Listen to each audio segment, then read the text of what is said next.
Grand tam-tam d'Afrique. Il n'y a pas de doute possible, vous êtes bel et bien branchés sur notre fréquence magique www.radiotvbendele.com. Les témoins de la résistance. Libita Libongo, Episcopo Ayambo.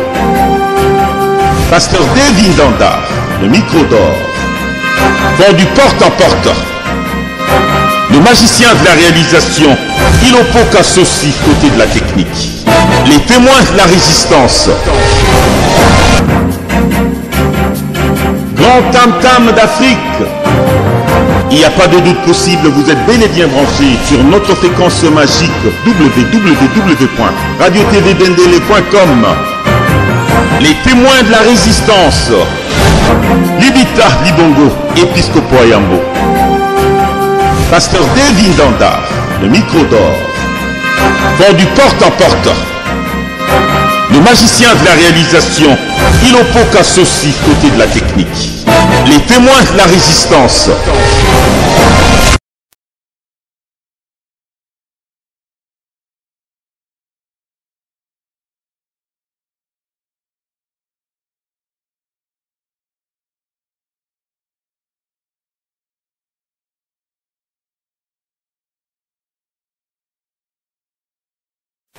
Matondo mingi va commencer bazwa mi na ngongoyo na 3xW radio TV Bindele. Tout en direct l'émission te proposer qui vient mi combiner qui tout baki mais que le koya radio TV Bindele ko sala une émission minene émission tout obéga comme de porte à porte. Tout tamboli pas tout ça ko tambola mais l'occasion ça ya sorte que te kuta na ndeko ngala benga ka double brassard azali le vice-président il y a par écho, c'est qu'un vice-président, mais il y a sous-secrétaire général intérimaire, il y a par écho, tu vas écouter un époux de tout le monde, tu vas Congo, situation au Congo, tout le monde va situation économique, politique, et puis tu vas appeler la résistance, parce que dans le discours de la routine de l'eau, on va aussi sur tout interne dans la résistance. Voilà une des raisons, tout ça, l'émission va payer de porte à porte. Tout le Kabango, tout le Bissabango, pour moi, le Bisso, Peba Bissabiso, Captain to garder, pour aller tout le monde, quand tout ça, alors, il faut que bandana, on a pesa emote, Yami Yamuna, Bongo Pesa, tout qu'il y a dans mon boko là, les Cambo. Bonsoir, monsieur le président Bisbala. Bonsoir, journaliste Libita. Merci. Qui a dit merci Libita, mais il faut que toute la santé à Nzoto, sur la santé Zamalamu, Bongo Penza, Tokoba, Nani tout la bonne santé là. Merci, santé Zamalamu, nous avons assez de grâce, ça va. Ok, santé Zamalamu, assez de grâce, pas battre, toujours bien le brassard, santé à mouvement où nous allons au Kamba, appareil que santé dans mon dernier. Appareil que Zamalamu, c'est vraiment malade, tout ça kakaruka. Ok, après que vous allez malade, vous allez au Kamba, mais vous savez qu'il y a na pesa peine de kotanga David Danda, oyo penza azali pe moko ya ba radio TV Bindele, yepe apesa mbote bongo toke de penza na moko le Kamba. Dev malbo kare. Bonsoir monsieur Bonsoir. C'est pour nous un plaisir, un réel plaisir de vous recevoir ici. On s'est décidé de faire cette émission de porte en porte pour qu'on vous cherche au lieu que vous venez vers nous. Ma première question, c'est les auditeurs, les téléspectateurs qui sont en train de nous suivre. Il nous semble qu'il y a cumul de fonctions. On vous appelle chez nous, à la radio TV Bindele, double brassard, c'est-à-dire que vous faites la vice-présidence d'un grand mouvement de résistance comme la PARECO, l'Alliance des Patriotes pour la refondation du Congo. Au même moment, vous êtes en train de faire aussi le secrétariat général, mais intérimaire. Comment vous arrivez à combiner tous ces fonctions-là? Parce que nous savons qu'à la tête, c'est le président national, M. Noring Banda Saboko Atumba.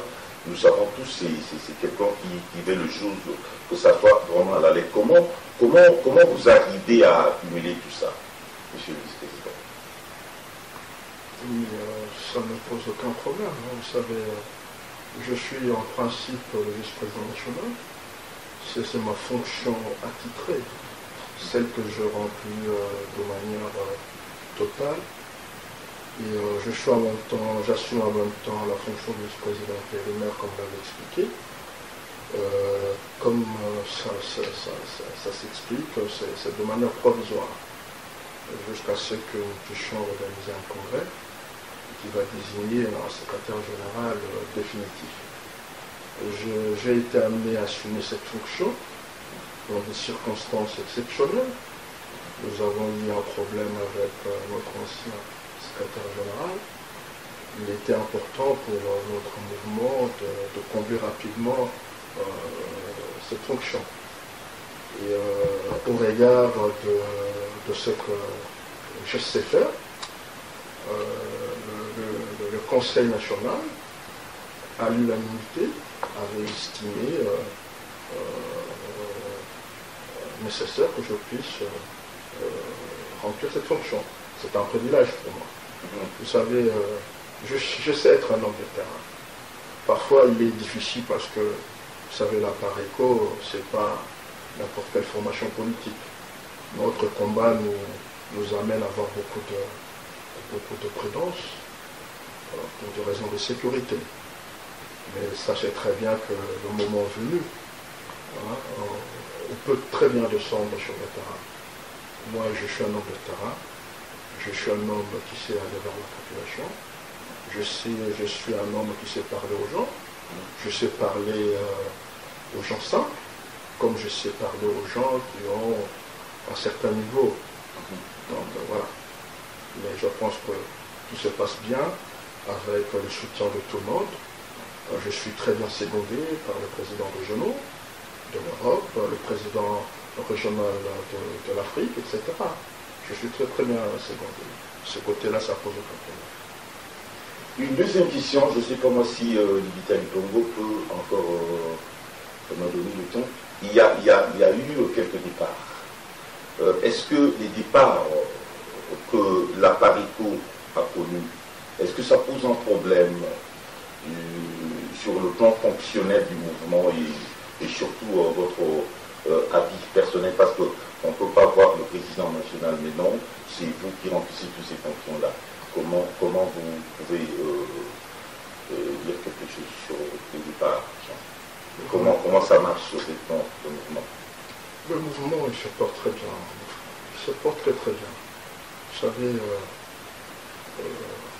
le départ des gens, je l'ai toujours dit, c'est un droit. C'est un phénomène banal. C'est pas la fin du monde. Non, c'est un phénomène banal. Parce que ça participe de la vie normale de tout mouvement.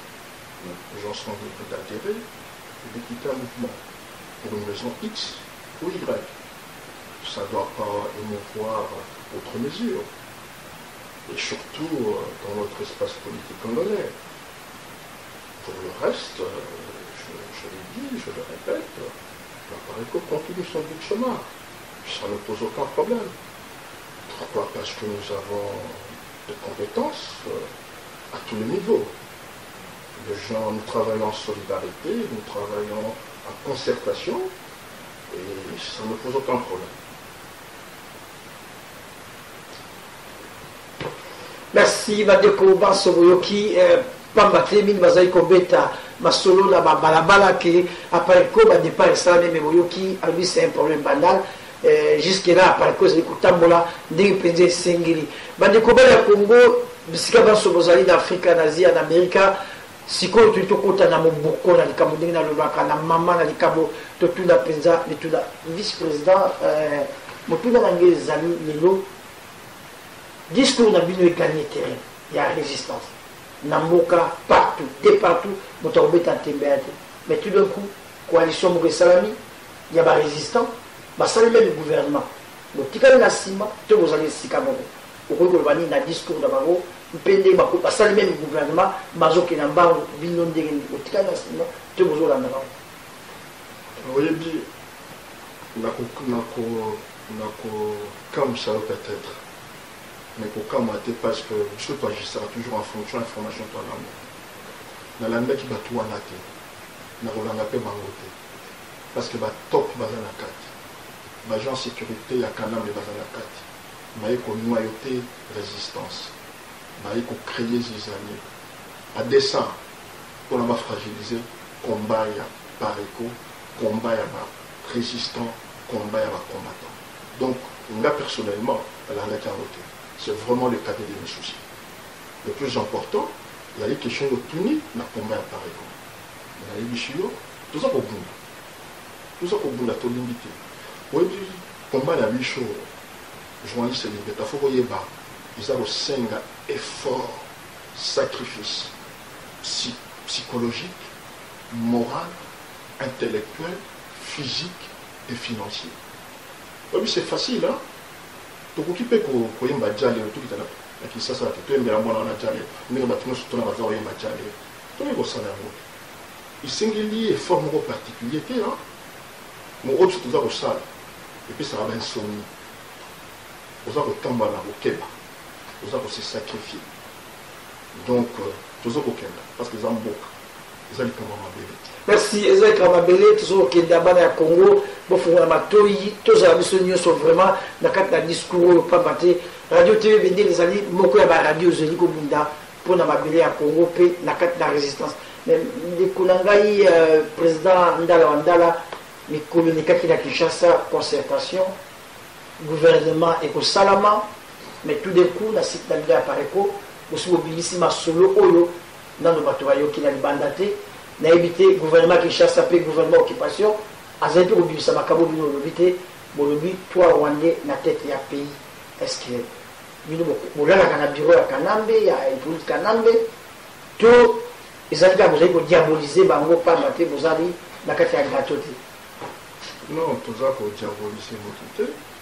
Et puis tout le Michango pour les alliés où il y a pour ça pour et puis les Congolais va y que bateau na déjà sur place. Kanam bazala. Sur Gaza Rwanda te Congolais va le Gaza Rwanda te. Président la Sénat zala. Vous bazana. Mais la fonction de nous lobby. Ils allaient nous confirmer. Non, c'est le problème de la fonction, c'est qu'on peut changer information. Donc, il change formation solo. Ce que le bébé va changer, peu importe. On peut les infiltrer à tous les niveaux. Journaliste. On s'est limité la fonction. Tu péchi information là, parce que quand on est baillé, les gens nous dit qu'on est canacé. On dit que Rwanda a un plan, moko, ils ont la tape belé. Si on va actionner plan, il y a terme qu'on a là que. Le corps va tomber ici, le territoire, il y a Massis, va tomber ici, le territoire, il y a Bouchour, va tomber ici, tout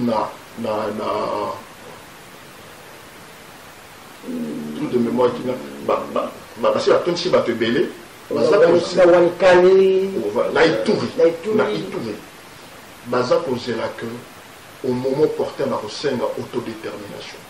La population, nous sommes les côtés et doit aussi une autodétermination.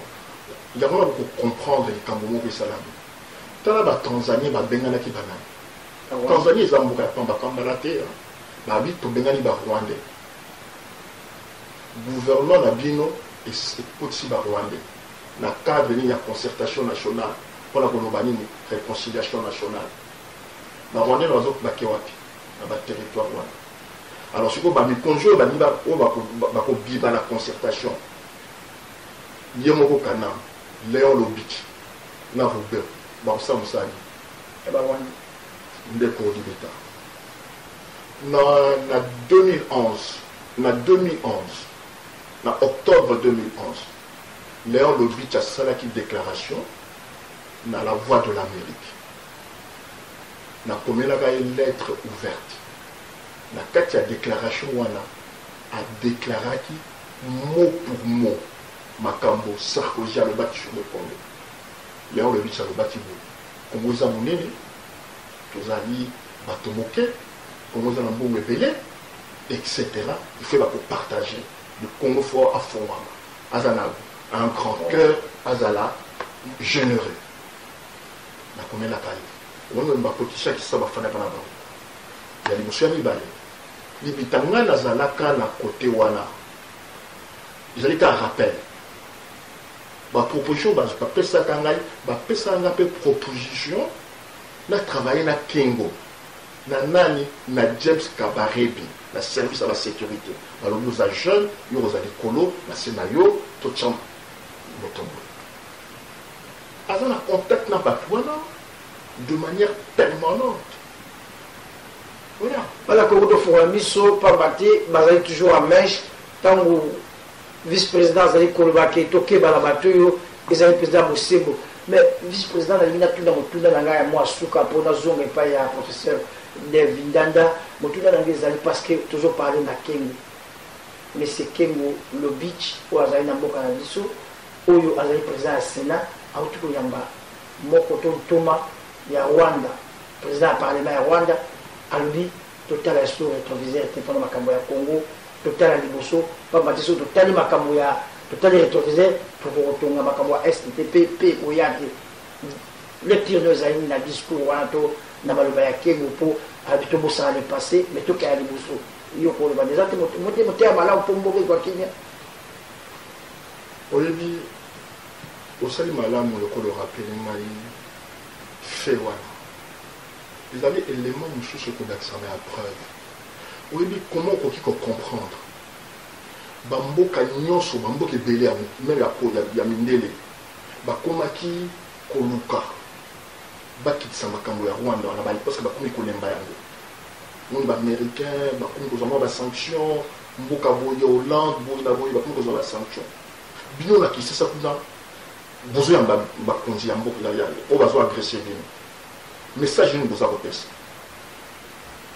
ezali kolokisa message na bamindele ke no ezali Rwanda agresser biso te parce que biso na barwandais ou bien vous considérez toi la guerre ou bien toi la guerre mais on va dire la guerre sous la diplomatie c'est pas ça diplomatie non diplomatie te batu wana banalobi na lo basi ba koti na ba congolais mususu na ba mboka mususu basi ba koti na dynamique ya kotika mboka ekenda yango monde ba yami président ya Sénat wana yango ba zo ba Rwandais yango monde ba zo négocier na Kampala yango monde na concertation nationale parce que basi ba koti na dynamique wana ba congolais mususu bana ya Congo ya 100% baza près lelo bazo musa ba théorie ya ba frontière za la sous-souté la Kisasa etc basi ba koti na dynamique wana yango na tant aux autres exemple wana ils allaient conforter les Cambo ils allaient que concertation ils passaient concertation pour l'année parce que concertation principalement pour n'a pas pousser ba na mboka ba bossa la makambo ya ba rwandophone parce que la carte de concertation et les membres dans la carte kuna soi-disant la réconciliation nationale il y a paix entre la communauté est-ce que les guerres entre la communauté et la Congo la communauté ni les obunda entre bango la Congo au moins parce que les autres congolais le quoi la politicien congolais bazala bangulu batala ka approche na bango merci élite congolaise la quoi ngulu toujours ko ba beko ko ba pongo ngapezo kibabangu pasteur David Ndanda malobo mokario merci beaucoup monsieur le président en lisant Mama Candido Keke l'œil du patriote je crois que mon collègue venait de vous formuler la question je voudrais vous formuler la même question mais en français, surtout pour nos auditeurs, nos téléspectateurs du Kivu, qui ne comprennent pas peut-être le français. Il y a M. Léon Kengwa Dondo Lobich qui a parlé du rétroviseur. Quand il a reçu le président du Sénat rwandais en disant qu'il ne faut plus regarder au rétroviseur. Or, je sais que vous êtes un intellectuel, c'est ce truc-là de rétroviseur, c'est un ingénieur qui l'a inventé pendant qu'on faisait aussi la même invention pour la voiture. Même pour passer son permis, la première chose à faire, c'est savoir regarder sur les miroirs, le rétroviseur. D'ailleurs, il y a un adage qui dit, on ne peut pas arranger les futurs sans pour autant corriger le passé. Dans le passé de l'histoire du Congo, il y a 12 millions de morts, surtout ceux du Kivu. Même Léon Lobich dit de les oublier. Quelle est votre lecture? Et qu'est-ce que vous pouvez dire à nos téléspectateurs du Kivu qui croient que Léon Lobich et surtout M. Kanambe est du Kivu Mototo Yakweli, si réellement il était un Mototo Yakweli? Est-ce qu'on peut oublier des marques comme ça, monsieur le vice-président? Si vous le permettez, je voudrais répondre au cher parce que c'est une question importante. Je voudrais, contrairement à ce que vous avez dit, nos frères de l'Est, ils comprennent. Ils parlent, j'étais là. Ils comprennent. Et je voudrais leur adresser ce message en lingala.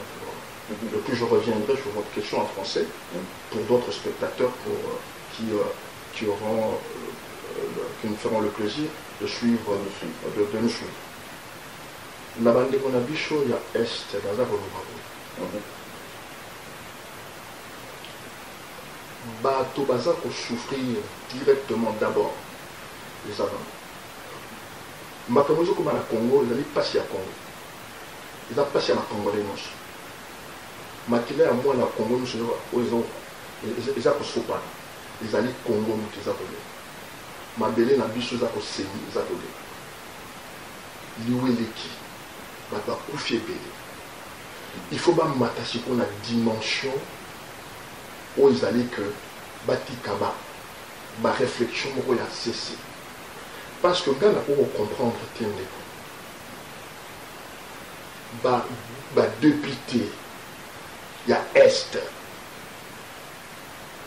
Comment Batouana Bakoko Mikanda, c'est comme si c'était des choses banales. Par exemple, comme la Kabila, par exemple, pour se plaindre. Est-ce que Bayibi réellement m'a cambré ça dans la Est? Bayibi. Donc, Bangoun, il faut baser la capacité à réflexion. Il faut comprendre ma cambre. Il faut qu'il y ait une vraie population. Il faut expliquer la population, vos sols. Il y a osé les canapons. Alors, il y a une ça va m'opérer par rapport à la cambre rétroviseur. Bichon n'a pas Rwandais. Donc, on quitte le beau salaire. Rétroviseur T, autant la rétroviseur T. Et Salama n'a moukili à mon côté. Les autres, nous avons offert la Zakou. Ma veuve Mazakou. Ma famille a massacré. Ma famille a été à Bango comme cela parce que, soi-disant, Léon Lobitch a le autant rétroviseur T. Non. Et je voudrais dire ceci. Et j'adresse ce message à Léon Lobitch, au Rwandais. Il n'y aura pas de paix, de véritable paix, de cœur et d'esprit dans la région si le Rwanda n'abandonne pas sa vérité hégémonique sur le Congo. 1. 2. Si le Rwanda ne retire pas ses troupes du territoire congolais. 3. Si le Rwanda ne rappelle pas ses militaires et ses infiltrés. 4. Si le Rwanda ne répare pas les préjudices causés au Congo.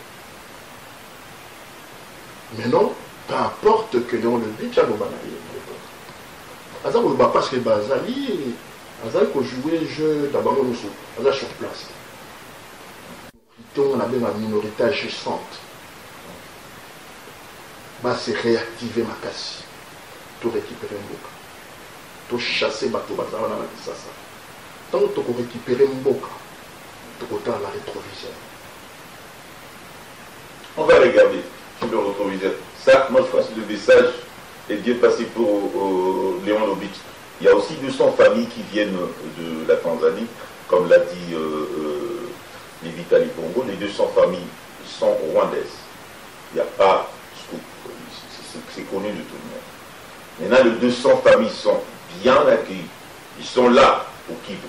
Toujours le Kivu. Alors que c'est connu de tout le monde que ce sont les Rwandais qui sont en train de maltraiter et faire des atrocités sur les habitants du Kivu. Mais vous savez, il faudrait aussi qu'on intériorise une chose importante. La responsabilité de quoi. Merci Bandeko Botuko Yoka.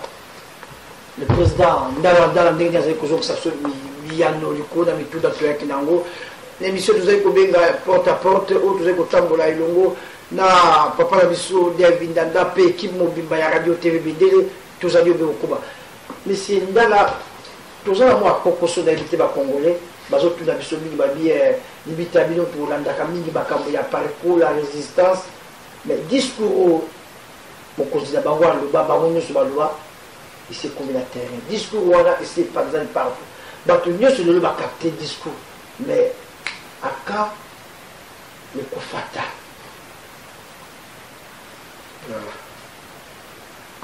voilà eza question ya bakongole balingi soki kotama mpenza nasala quelque regard emaka liboso na ngai nobabula etumba oyo toza kobunda pourquoi bakongole balingi kotikela etumba oyo bana pareko eloko moko eza normal te bino mpenge na discours yango c'est pourquoi ozela bino mais discours eza biso toza basumere to na leadership wana est ce que makambo toloba ou bien tozoloba eza ya lokuta est ce que barwandais baza na mboka ou bien baza na mboka te à moins ya koloba ke bacongolais baza kondima yango te bamindele bandimi meme yango ntango bamindele bandimi yango likambo wana ntango bino biso bacongolais tozoconstate ke likambo eza ya solo il faut tochanger mboka te il faut totelema mpo tochanger mboka te oza baconsigne te oyebi na Égypte oyo eleki mikolo oyo na nde balongoli président wana population bimaki ezwaki consigne ya politique te mboka eza ya chaque congolais mboka eza ya pareko te bongo soki apareko edisparaître toli bato te na nzoto na bakila soki towe kongola kofana babi apareko alobaki te eloko ya liboso ya mibale libita biso toza kotambola sans pression tozotalela oyo bato bazoloba te donc même bakufa 20 millions ozaka malembe otamboka malembe mpo bakongole batie moteme mpe na bino donc ata bakufi 30 millions bino botambola kaka lokwa mombembe malembe kaka libita eza te ya koloba so bazokufa 30 millions bazotambola nalobi biso toa toujours engagement na par rapport ya intérêt ya Congo toujours engagement te na songolo pangala etc toujours engagement parce que toyebi réalité ya mboka na biso toujours engagement ya kobunda mpona mboka toza kobunda ezali mpe ya bana oyo babotami te bakongolo baza sikoyo na bomoi baza kofana na poto olimita na bato nalingi osala enquête boza bajournaliste boluka boyeba bakongolais boni baza na France bakongolais boni baza na Belgique bakongolais boni baza na Allemagne na UK etc botala sikoyo na ntango basaka manifestation bakongolais tobimaka bomi eza facile kofanda koloba toza kozela c'est ça les congolais badisserter débat badiscuter autour à verre balobi bafini bacritiquer et puis anazwi na ndako na lala tali télévision aza kozela bakobukele manga baya kopesela monoko alia atonda sepe te biso tokokenda na rythme na biso tokobunda na rythme na biso tozosala makambo na ndenge na bokoki na biso na badifficulté nango on n'a pas de, j'allais dire, nous ne sommes pas soumis à la pression de la moto. Nous ne sommes pas soumis à la raconter à battre. Nous ne sommes pas soumis à la critique à battre tous les autres. Non. Tous autres. Et voilà.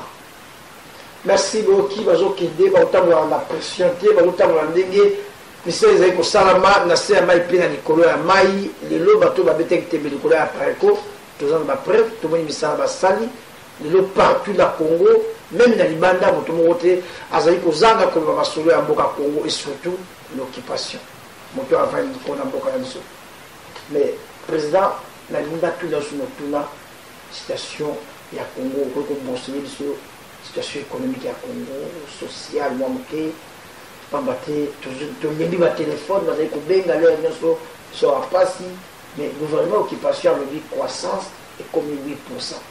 Mais quelque part, ONG ya Ibrahim Elobi Congo ezali 51e pays oyo ezali komona pokoso na kati na Afrika. Donc Congo aza même sima ya Zimbabwe, Congo aza sima ya Île Maurice, mais na Kinshasa balobi croissance 8%. Mais quand on a ça peuple congolais 8% bon bazolobela eza esikani balomboka yo. Oui, Congo ezobattre record ya biloko nyonso mabe ya mokili.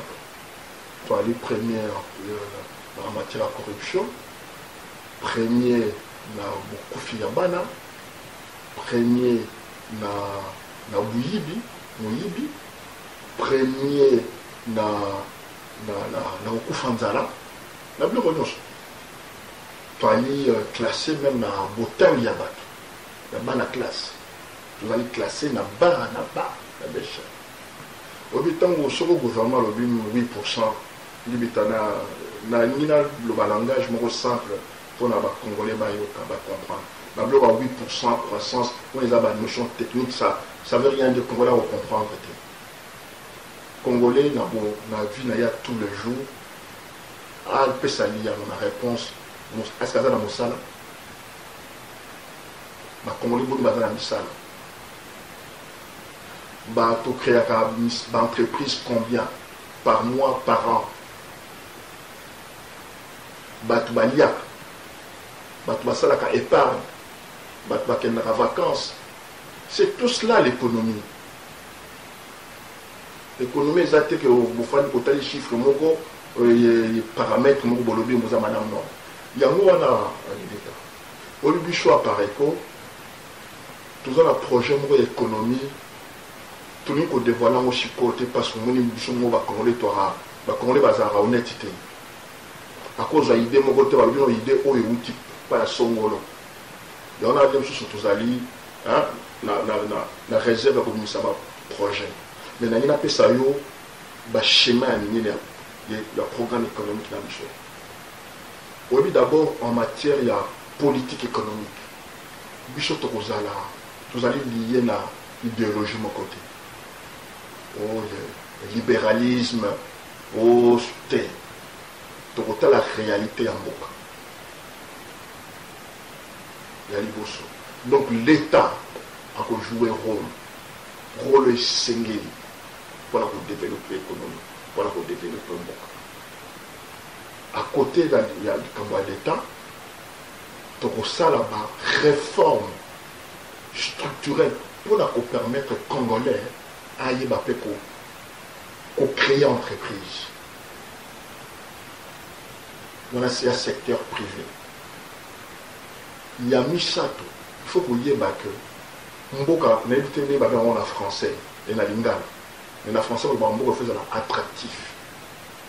Pour les investisseurs, pour la montagne ailleurs, à créer. Il faut que attirer. Il faut créer des conditions qu'on voit attractif. Bon sous place de bounder la sous. Oui, infrastructure, ils disent que il y a 100 ans pour créer économique. Pour la ressource qui ça, ils allaient Kelasi. Oui, c'est Chine, il y a 25 ans.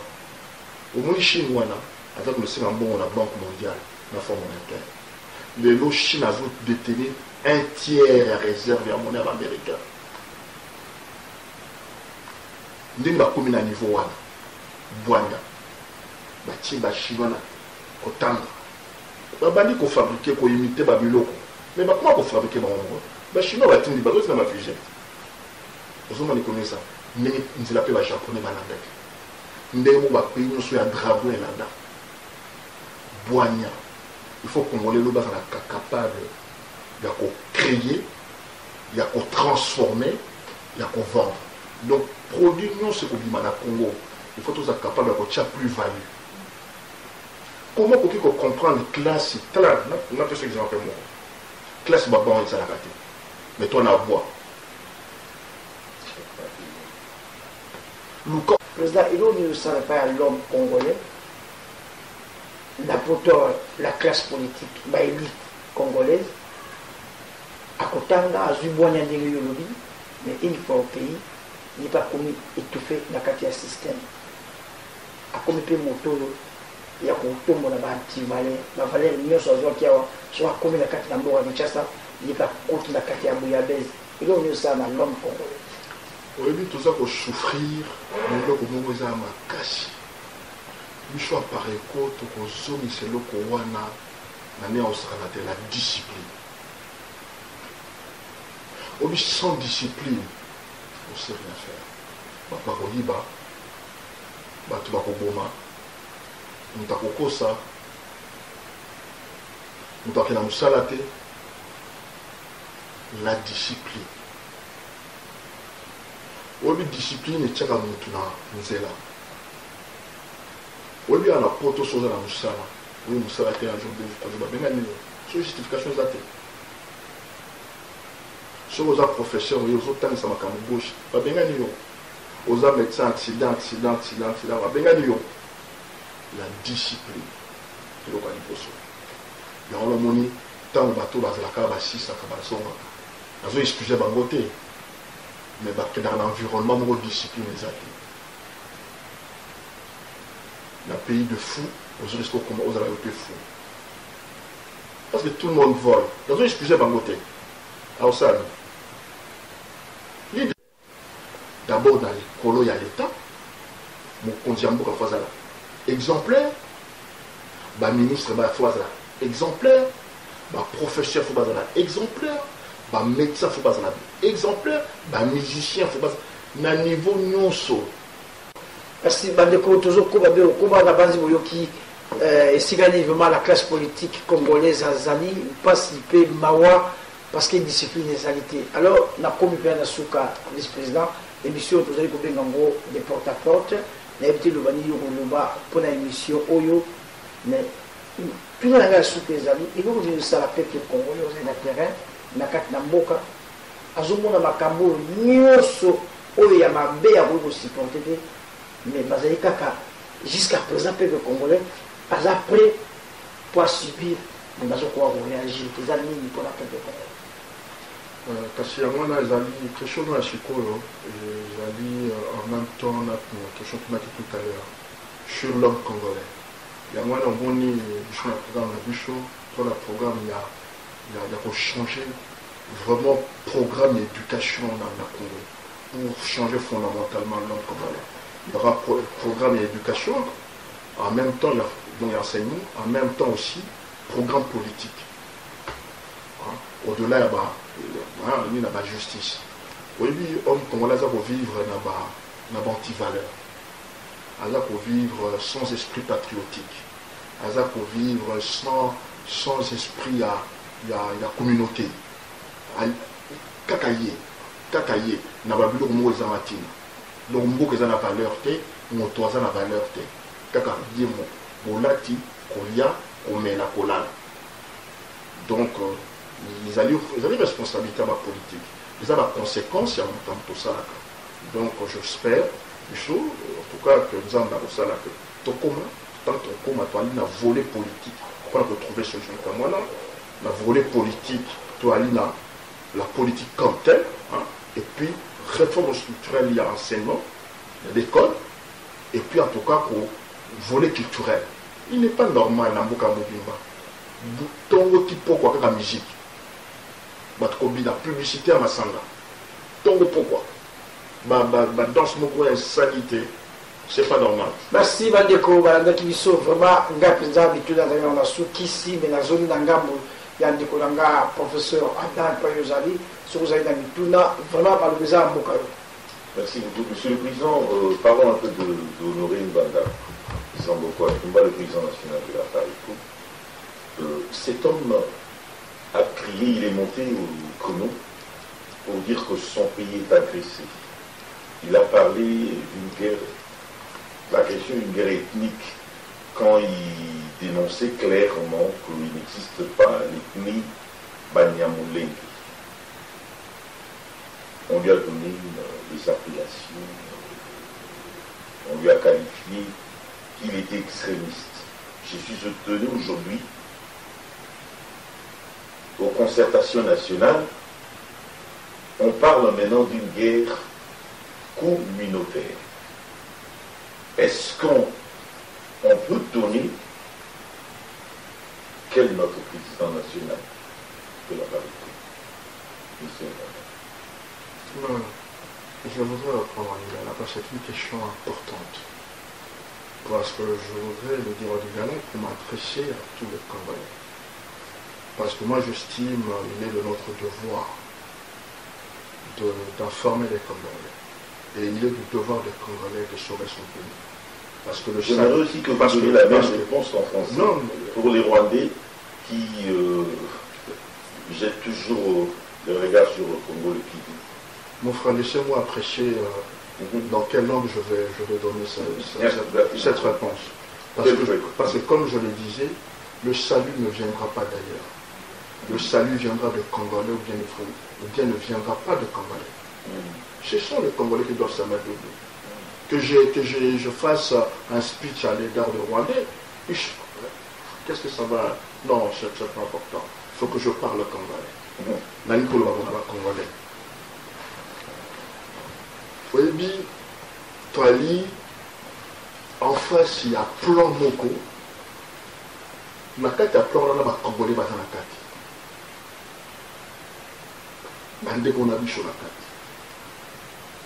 Parce que notion, il y a guerre communautaire. Il y a des Congolais qui défendent ça. Comme il même qu'on défendre l'idée, il y a suppression de la frontière dans la région à Grand Lac. Au lieu quand même tant les Congolais parfois de manière inconsciente. Les gens parlent guerre, conflit dans la région des Grands Lacs. Guerre est ça dans la Grand Lac, guerre est ça dans la Congo. Congolais. C'est le Congo qui est agressé. Normalement, il fallait pas le baka. Agression au Congo. Et la paix au Congo. Parce que nous sommes au Rwandais, c'est le Congo qui paye le prix. Le Congo. Donc même notion, il y a conflit à région à Grand Lac, ils allaient faire des sacs pour noyer le poisson. Pour Naba, Nabiso Nabani, Nabani Nomoko, il y a le Pouta. Raison pour laquelle on vous parle du développement à l'Est. On vous parle de la paix à l'Est. MONUSCO, surtout ce qu'il y a à l'Est. On vous parle du plan Marshall à l'Est, etc. Donc, on a Est, petit à petit, Nexango, na Rwanda, na Ouganda, et puis en Bomatembo, on a c'est pour dire tout simplement en conclusion, guerre communautaire et zakunati, guerre civile et la communauté. Nous avons suivi des agressions, il y a Rwandais, il y a Ougandais. Et tout ce qui a été fait jusqu'à aujourd'hui, ils ont un niveau à corps, ils ont corps pour détruire. Voilà. En définitive, c'est quoi? Lobby, Rwandais, pousser, Cameroun, côté la Congo, c'est la autonomie. Ce que je vais Congo, Sali, Kébate, tant que vous réagir, non, protection. Donc, la histoire de Kosovo, la guerre de l'État. Voilà. Donc, merci de rappeler. Clairvoyance, il y a mon conseiller Bichot, au Nord-Rwanda, sur ce qui se passe réellement au Congo. Il est le seul, jusqu'à présent. L'appareil-co, c'est la seule formation politique. Tout quelque chose au cœur du débat politique. Là, qui ça va monter. Nous allons avoir politiciens. Maintenant, par le vague, de temps en temps, mais au Tala, n'a pas solo. Les gens vous parlent d'autre chose. Je ne parle pas de l'agression. Comment expliquer, nous avons moins 2-3 minutes, classe politique à Congo, c'est dit ça, un moment important de l'histoire à Congo, il faut changer destin en Bokawana. Nous faisons banal. Au lieu de la sainteté, Etienne Kabila, il y a dit que c'est la conférence. Pendant ça, l'arme géologique, il a fallu expliquer que moi, dans un de côté. Au bout de la carte à ça, conférence, on a gagné combien? Pas plus de 10. Au bout de ça, c'était avec combien de délégués?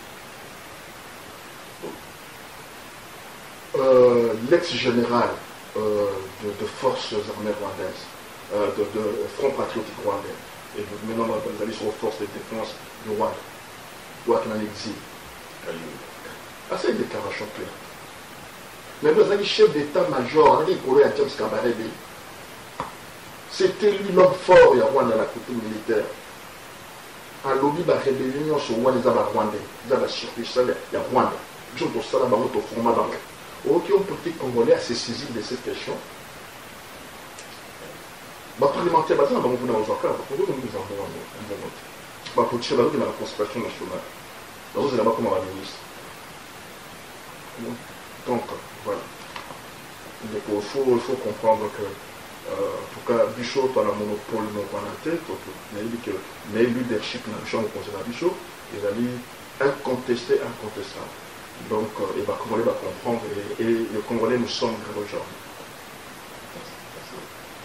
Merci, Basso Badakibiso, na 3W Radio TV Bendele, l'émission de Zaykobenga porte à porte, tout ce qui s'y est présent na président Andalonga na Benga Kabule Brassard, na Mikoloya, Torozong, la Yesuzu, Pambati, à Tondami Sali, na Boania et Bele, 4 Soponaye, Oyo, Torosenga Mokomo, Suzan Luba, Penza, pour Bana Congo Batelema. Merci, merci, merci. Merci. Pongambe akelanga na yo poto bota mabafrikain atunda kinga na yo permission te yende mozalisi Pongambe akelanga na yo poto bota mabakongole atunda kinga na yo permission te ya solo kasi Pongambe asalisa Kongo azana bosenga ya ngai na yo mwana Kongo ye Nzambe asalaka se na bato kasi po Nzambe utilize nga na yo tobana na kolongo na libanga yo babengi kobanga surtout kobanga tobana na kolongo na libanga ya lokuta tobana na kolongo na libanga motema mabe oyo elata biso tobana na kolongo na libanga ya égoïsme tobana na kolongo na libanga ya division bokabwana tobana na kolongo na libanga ya trahison pona mbongo tobana na kolongo na libanga végétarien bamona yo oyeba tobana na kolongo na libanga ya jalousie ikunia tobana na kolongo na libanga ya lolendo tobana na kolongo na ngai nde ngai nga grand prêtre ke tolongoli mabanga wana nde tokomona oyo Nzambe akosala na Kongo eza bongo ndenge akobongola Kongo Nzambe esi apesa yo nyonso azozela yo osala yo mpe aoza kobelela o Nzambe esala mpona Kongo sikoyo nani azozela nani oyo biso tokokoka kosala Nzambe akosalela biso yango te komitala oyoyo oza te otala rang social na yo kati tala nde eloko Nzambe atakati na yo talela kaka wana ya moke oyo oza nango komimona teke oza incapable ya kosala eloko mpona Kongo oza na eloko moko kati na yo eza telema petia yango na disposition ya mboka na yo Nzambe akosala kati na yo kaka na moke oyo wana oza nango mwana Kongo oza capable loba naza capable ya kobulela mboka na nga naza capable ya kobakisa libanga na ngai mpona bikongo esikama naza capable ya kobundela Kongo ye